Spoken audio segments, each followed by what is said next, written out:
Les deux pigeons de Jean de La Fontaine. Deux pigeons s'aimaient d'amour tendre. L'un d'eux, s'ennuyant au logis, fut assez fou pour entreprendre un voyage en lointain pays. L'autre lui dit : « Qu'allez-vous faire ?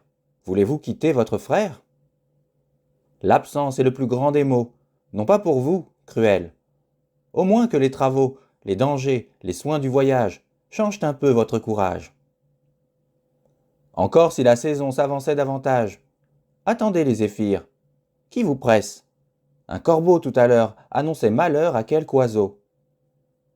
Je ne songerai plus que rencontre funeste, que faucon, que réseau. Hélas, dirais-je, il pleut. Mon frère a-t-il tout ce qu'il veut ? Bon souper, bon gîte, et le reste ? Ce discours ébranla le cœur de notre imprudent voyageur. Mais le désir de voir et l'humeur inquiète l'emportèrent enfin.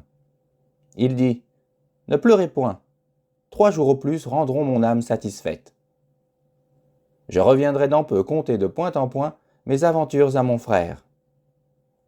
Je le désennuierai. Quiconque ne voit guère n'a guère à dire aussi. Mon voyage dépeint vous sera d'un plaisir extrême. Je dirai : j'étais là, telle chose m'avint. Vous y croirez être vous-même. » À ces mots, en pleurant, ils se dirent adieu. Le voyageur s'éloigne, et voilà qu'un nuage l'oblige de chercher retraite en quelques lieues. Un seul arbre s'offrit, tel encore que l'orage maltraita le pigeon en dépit du feuillage.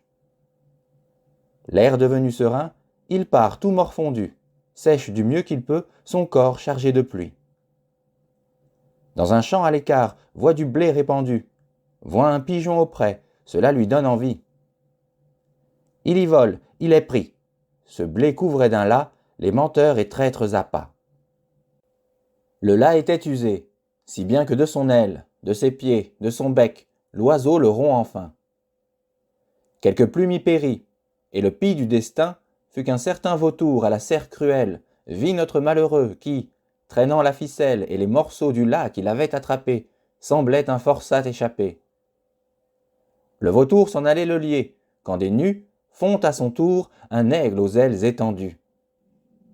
Le pigeon profita du conflit des voleurs, s'envola, s'abattit auprès d'une masure, crut, pour ce coup, que ses malheurs finiraient par cette aventure.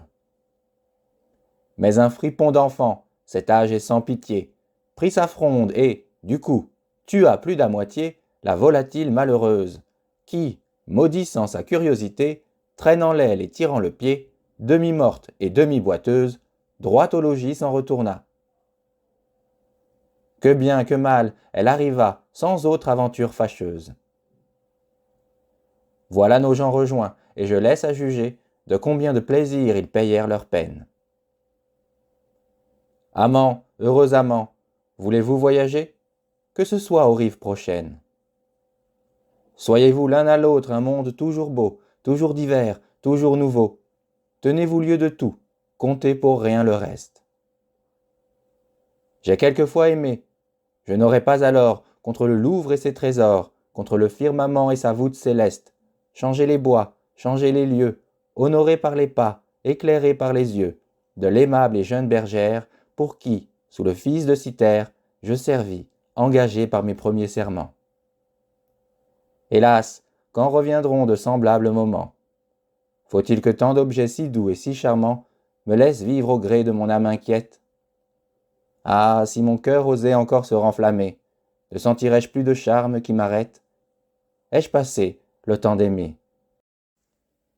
Merci d'avoir regardé cette vidéo, j'espère qu'elle vous a plu, et si vous l'avez appréciée, vous pouvez soutenir la chaîne en cliquant sur le pouce j'aime. Vous pouvez aussi vous abonner à la chaîne pour nous encourager à publier toujours plus de vidéos. Encore merci, et je vous dis à très bientôt sur Speakerty.